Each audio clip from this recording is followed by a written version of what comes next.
Hey friends, welcome back to Homestead on a Prayer. In case you're new here, my name is Jennifer, and as you probably guessed from the title of this video, today we are going to be talking all about ordering seeds. So I know I am getting ready to place my seed orders. By the time you see this video, I probably will have actually ordered at least the bulk of my seeds for this season. But January is definitely the time to place your seed order if you want to make sure that you have the best selection. Now, some of the more popular seeds at a lot of seed companies, especially some smaller seed companies, will start to sell out pretty soon. So now is the time to get those seed orders placed to make sure that you get the best selection. So especially if you're new to gardening, you may be kind of wondering where to start when it comes to choosing which seeds to order, maybe choosing which companies to buy from. How do you even know which company is good or which seeds are good? There's a lot to think about. So I am going to share which seed companies I will be ordering from this year. But honestly, there are so many good seed companies out there. I'm going to share why I'm ordering from the 4 seed companies that I'll be ordering from this year. But that does not at all mean that these are the only good seed companies out there. There are so many great companies to choose from. So one big thing that a lot of people wonder when it comes to buying seeds, especially if you're a newer gardener, you may be concerned about GMO seeds versus non-GMO seeds. And you may be looking for a company that advertises that they carry non-GMO seeds. Now, that's not really something that you have to worry about as a home gardener. GMO seeds are not something that you're going to accidentally buy. Those seeds are limited to basically commercial use only. Only really large farms will have access to GMO seeds. So you're not just going to go pick up seeds at your local Home Depot or order seeds from a small online seed company and accidentally get GMO seeds without knowing it. So you don't need to worry about that. Most seed companies, or at least a lot of seed companies, do advertise that they carry non-GMO seeds. That doesn't mean that a company that doesn't advertise that carries GMO seeds.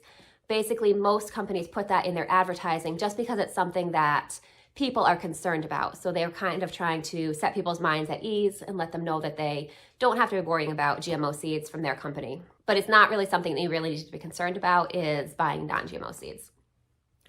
Now, something that you may want to think a little bit more about is hybrid seeds versus heirloom seeds versus open-pollinated seeds.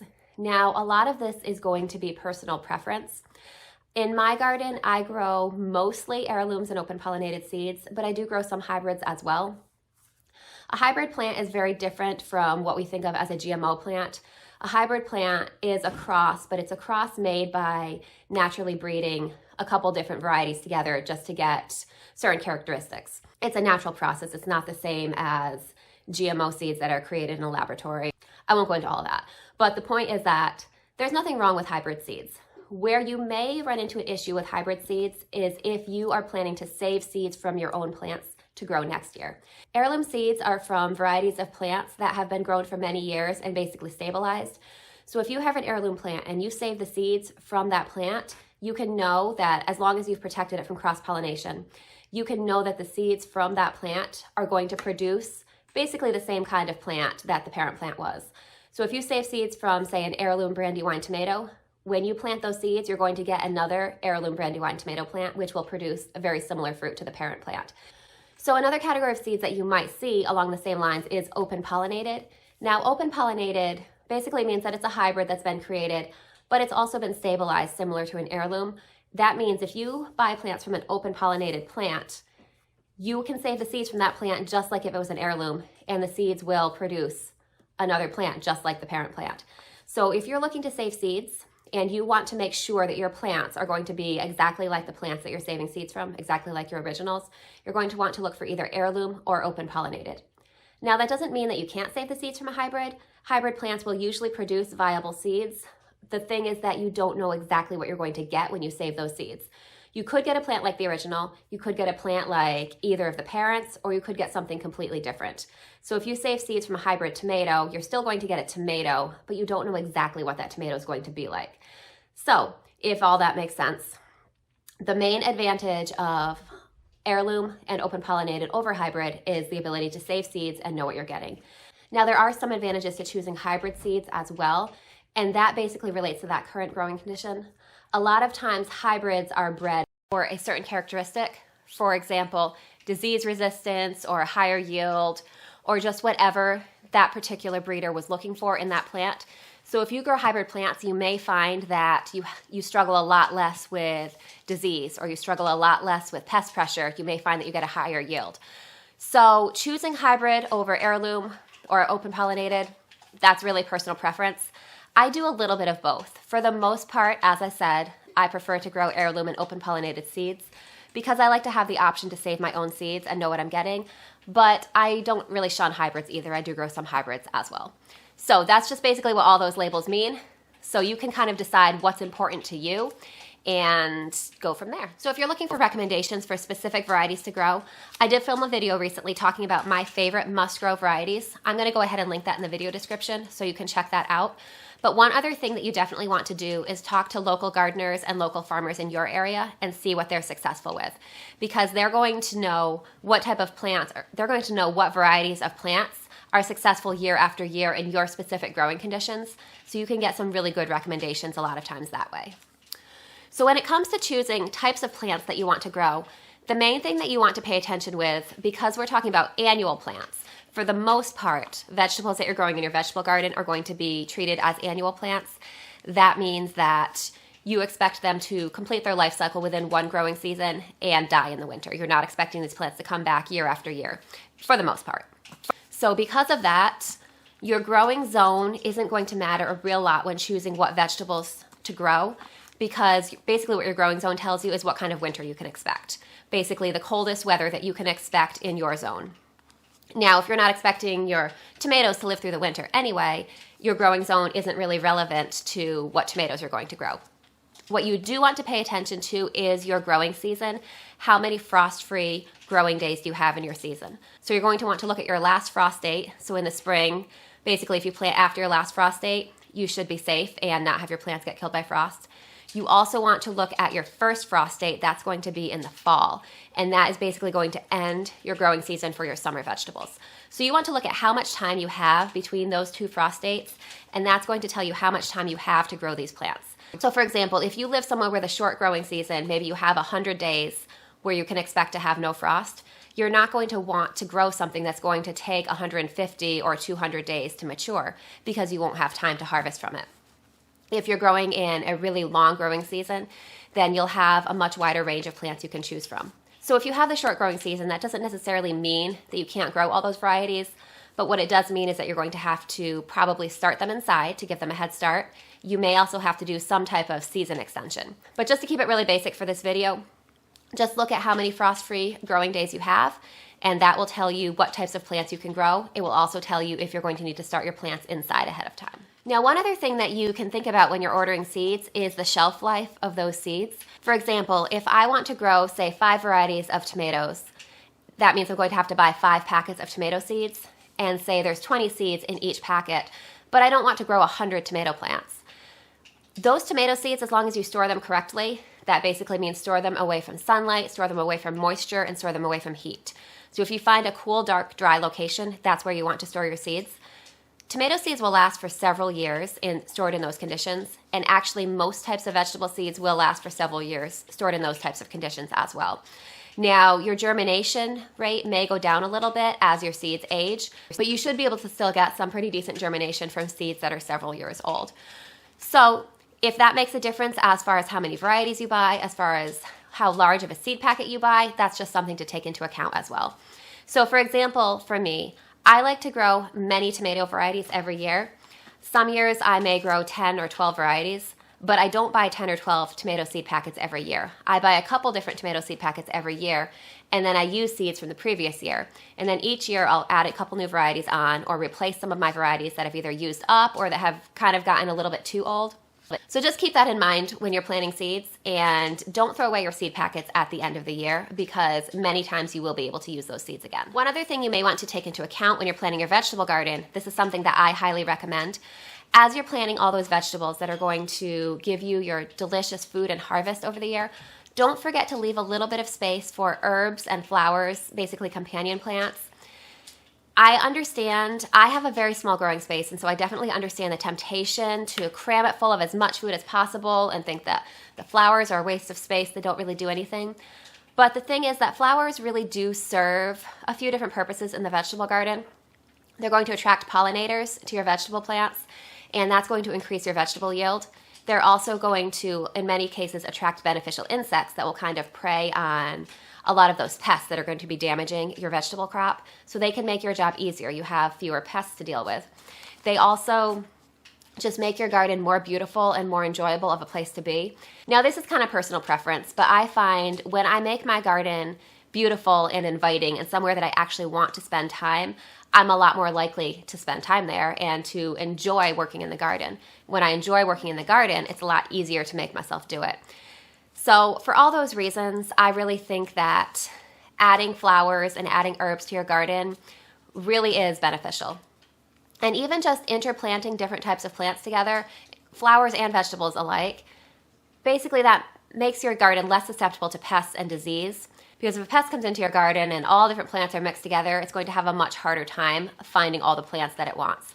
So by interplanting all these different types of plants together, you're actually making your garden healthier. So don't be afraid to reserve a little bit of space for flower seeds and herb seeds as well. So I really like to grow calendula. I like to add zinnias to my garden, marigolds, alyssum, nasturtiums. There's so many different options for flowers that you can add to your vegetable garden. So I definitely like to add quite a few of those. So one other thing that I like to do when I'm ordering seeds is every year I like to try something new. Again, this is personal preference. And if you're a new gardener, then everything's going to be new to you. But for me, I really like to keep my garden interesting and a little bit different every year by adding at least a couple brand new, interesting varieties every year. One other thing you want to think about is to be planning what you're going to be starting inside and what you're going to direct sow. So to direct sow basically means seeds that you plant directly in your garden. You don't have to start them inside ahead of time. Just when the time is right, when the weather's right, you go outside and plant them in the garden. So peas do really well that way, beans do well that way, cucumbers, zucchini, lettuce, those are all plants that can be direct sown. Many of those plants can be started inside as well. But I would encourage you, even if you've decided that you're going to grow your garden mostly from transplants this year, all of those plants, you can just buy a little packet of seeds and you can go out to your garden and plant them. And it's basically no more work than putting a transplant. It's probably even less work than putting a transplant in the ground. So for plants like that, I would encourage you to buy seeds, at least for those. One other thing you may want to think about, and this feels very far away right now, but trust me, it comes very fast, is your fall garden. So you can definitely hold off on thinking about your fall garden if you want to. I do like to plan at least a little bit for my fall garden now while I'm ordering the seeds for my spring and summer garden for a couple reasons. One is that if I'm able to get all my seeds for the garden now, it's going to save me on shipping costs. Now, some of these companies that I'll be mentioning do offer free shipping, and so you can always add an impulse order on later in the season. I'm sure that I will end up doing that at some point too. But I find that, especially with companies that do charge shipping, if you order all your seeds at once, you're obviously going to save that shipping cost. But one other thing to think about, even with companies that do offer free shipping, is that seeds often sell out as the season goes on. So if you want to have the best selection now for your fall garden, then think about at least a couple things that you want to plant in your fall garden and go ahead and get those now. Things like brassicas, like broccoli, cauliflower, kale, Brussels sprouts. Things like lettuces and lots of different greens. A lot of those things can be grown in the fall garden. And if you get those seeds now, then you're locked in and you don't have to worry about seeds selling out. You can always add on more varieties later if you want to, but I always like to get at least a few. That way I know that I'll be able to have at least a few varieties of my choice for the fall garden. So hopefully all of that wasn't too scattered. Hopefully that was helpful and made sense. I'm hoping that I was able to organize my thoughts in a way that didn't feel too overwhelming or confusing. So that being said, if you have any more questions about planning your seed order, go ahead and leave those in the comments below and I will do my best to help you out. So now I'm going to share with you guys the seed companies that I'm planning on ordering from this year. So the first seed company that I'm planning on ordering from this year is M.I. Gardner. So I did order, you may have seen that video back in the fall, I ordered M.I. Gardner's end of season grab bag, and I got a lot of seeds already that I'm planning to use for this spring and summer garden season. But I'm going to place another little order with them as well and get a few more seed varieties that I'm choosing for this summer. Now, aside from that grab bag that I ordered, I've actually never ordered from M.I. Gardner before. They've kind of been on my list for a couple years of a company that I wanted to try out, and I just never got to it. So this year I'm making that a priority. Even though I have never personally grown their seeds, I've heard amazing things about that company. He offers amazing prices. All of the seed packets are $2, which is a great price for seeds. He also offers free shipping. I think it might be if you spend over $12, you get free shipping, which is a great deal. I mean, you're already getting the seeds for a great price. They have a good selection of seeds too, and I really like supporting a small family-owned company. So for those reasons, I'm going to be ordering from MI Gardener this year. Now, I did also mention that I'm going to be ordering from 2 seed companies that grow in my area. So I'm in Connecticut, I'm in New England, and I have a seed company here that I've been purchasing from for several years. This is Pine Tree Garden Seeds, and they're located in Maine. So while they are a little bit north of me, they're still in New England and have similar growing conditions to me. Now, MI Gardener is in Michigan. That's very different growing conditions from me, or at least a very different area of the country. So as I said, don't be limited only to seed companies that are in your area, but I do like to order from a couple seed companies in my area. So this company, Pine Tree, they offer smaller seed packets at a low price. And I really like that because a lot of times, for example, something like zucchini, I don't need a ton of zucchini seeds because I'm not going to be growing that many zucchini plants. So I like to support this company as well. I've been really happy with their seeds over the years. They also offer the Vortex green beans that I really love, and those seeds can be a little bit tricky to find. So that's another reason why I am shopping from them this year, because I really want to make sure that I get those seeds. So the other seed company in my area that I will be ordering from is Fedco Seeds. So this company is really passionate about growing naturally, and I really like supporting companies that are trying to do things the right way. So again, this seed company offers great prices. They're fairly local to me, so I know that they'll be carrying varieties that will do well in my area. Another specific reason that I'm ordering from this company is that they carry the silver slicer cucumber seeds. That, I want to say, even though I've only grown it 1 year, I think that's probably my new favorite cucumber. And those seeds are a little bit tricky to find, so I am definitely ordering from them this year. So I'm just going to show you these catalogs. This one is a black and white catalog. They have a decent amount of information inside. This same company also offers things like potatoes, onion sets, live plants. They have a lot of farm and growing equipment as well. So you can see it's black and white with little kind of pencil drawings inside. I'm just going to show you inside the Pine Tree catalog as well. This one is full color, which I gotta say, I do like seeing the color pictures. I like that they have a picture for everything, and I like seeing the colors. So with Fedco, you can go online and see the picture colors of everything, but I do like seeing them in this catalog here. The last company that I'm going to be ordering from this year, at least the last company that I've planned to order from this year, is Baker Creek.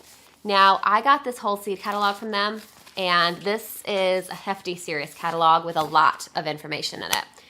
This catalog you do have to pay for. They also offer a free catalog, which is also really substantial and has a lot of information in it too. I'm okay paying for this because there's so much in it, and I treat this like a book. All winter long, I look through it. I figure for the amount of enjoyment I get out of it, it's worth paying a few dollars. So you can see they have beautiful coloring. I've got to say, this is the kind of advertising that really works well on me. So Baker Creek, I like them because they offer unique varieties that you can't find anywhere else. They're located in Missouri, so they're definitely not in my area, but I have been happy with the seeds that I've purchased from them so far. All of their seeds are open-pollinated or heirloom, so if that's something that's really important to you, this is a great company to start with because you know that everything they offer is open-pollinated or heirloom. That means that you can go ahead and save the seeds and know exactly what you're going to get. So I'll definitely be getting some of my more unique and hard-to-find varieties from this company this year. So I hope that that video was helpful to you. I know when I'm talking about seeds and garden planting, I tend to get a little bit carried away, so hopefully I didn't ramble too much. So hopefully you guys got some useful information out of that. So again, as I said, if you have questions about choosing seeds or ordering seeds, go ahead and leave them in the comments below. If you have any tips that I missed about ordering seeds, go ahead and leave those in the comments below too. As I order these seeds and they come in, I'm going to show you guys what I get. We'll do some videos of starting the seeds together and actually planting out the garden. So I'm really excited for that, and I hope to see you guys again soon. Bye guys, I hope you're having a great day. I'll see you next time.